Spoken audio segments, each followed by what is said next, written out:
Hey everyone, welcome to this video. Today we're going to start with Unit 7, which is a whole new chapter compared with Unit 6. But we do use some similar methods to build up our procedures when it comes to answer the FRQs in Unit 7, using some similar methods, similar format, and the details, the contents you need to include, which is not much different compared to Unit 6, but we do need to introduce some new stuffs, definitely. So in this video, we're going to start with just a little bit intro about t-test.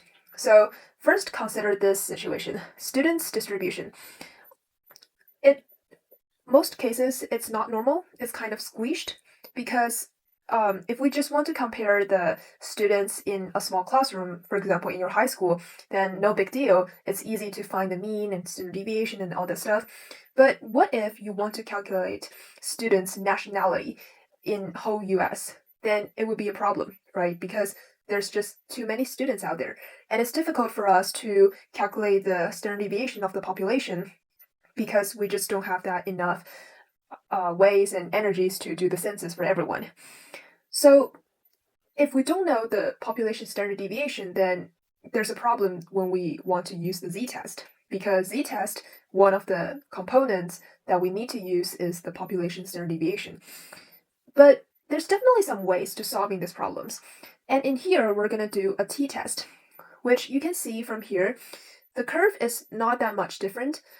T-test uses also a normal curve, which is just a little bit lower or wider, you can say so, compared with z-test normal curve. We will use t-scores instead of z-scores, the same as we use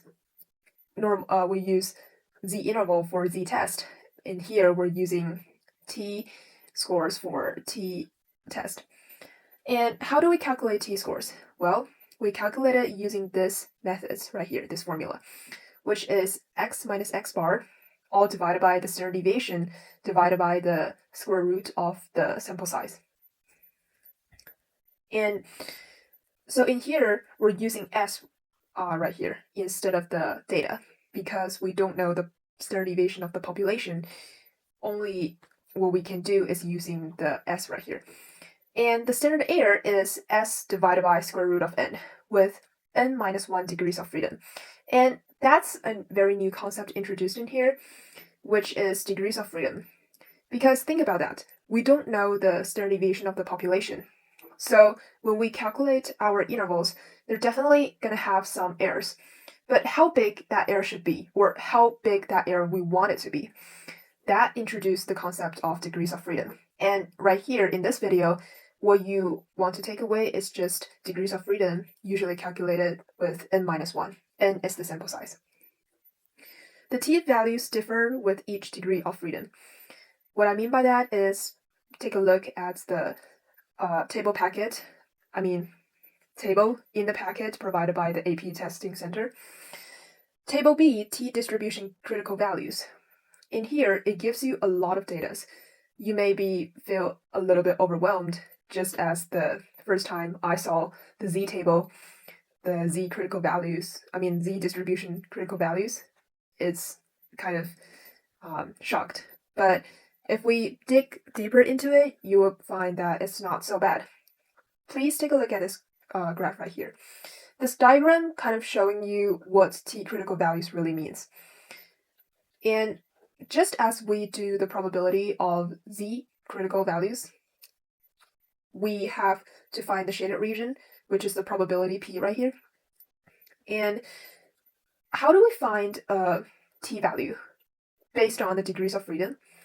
And what is this rows right here telling us? Well, for example, if we're given n equal to 5, degree of freedom will be 4.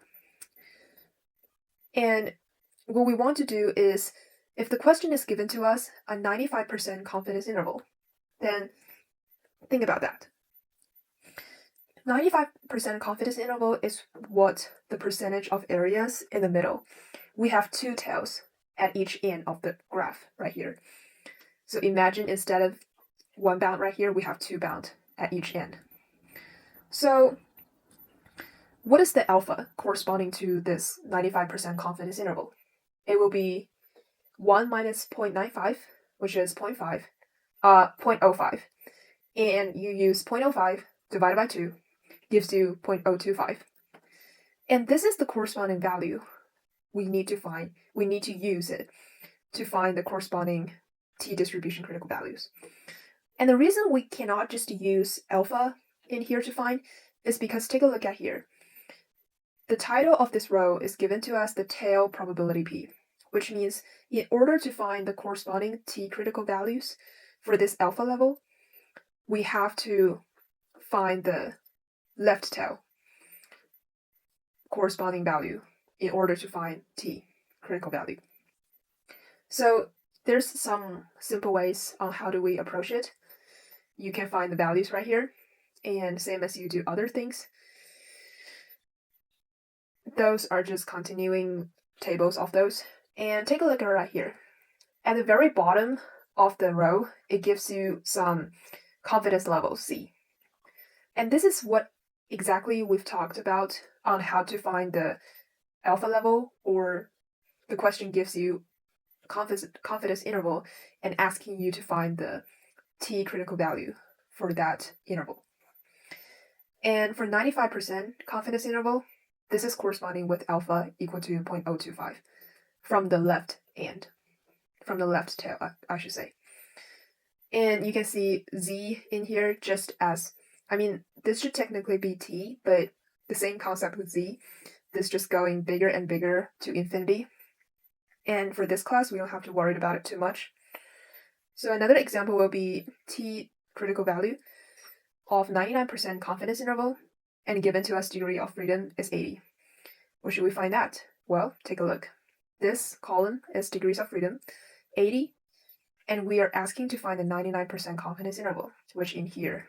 And the value that these two lines intersect will be 2.639. And this is how you will find a t-distribution critical value. Okay, so I think that's all I'm going to cover for this video. It's not going to be very long, but just some basic introduction of how you, what is the time that you will use t-test, and what is that different with what we've been doing all those videos for finding z critical values and z-test. Okay, thank you so much for watching, and I hope you have a great day.